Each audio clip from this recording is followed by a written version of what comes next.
സദൃശവാക്യങ്ങൾ 2-ാം അധ്യായം 1 മുതൽ 22 വരെയുള്ള തിരുവചനങ്ങൾ.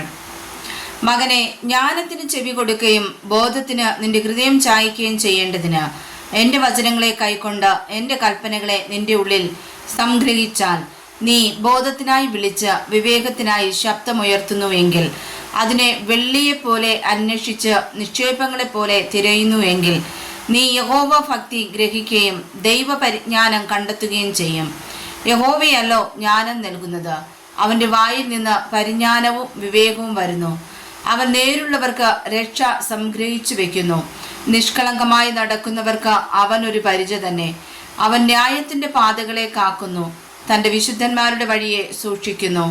അങ്ങനെ നീ നീതിയും ന്യായവും നേരും സകല സന്മാർഗവും ഗ്രഹിക്കും.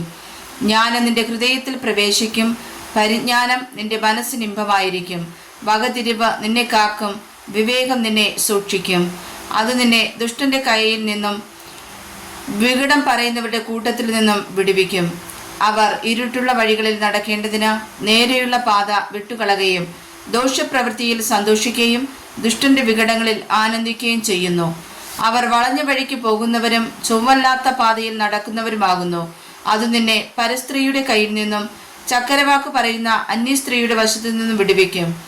അവൾ തൻ്റെ യൗവന കാന്തനെ ഉപേക്ഷിച്ച് തൻ്റെ ദൈവത്തിൻ്റെ നിയമം മറന്നു കളഞ്ഞിരിക്കുന്നു.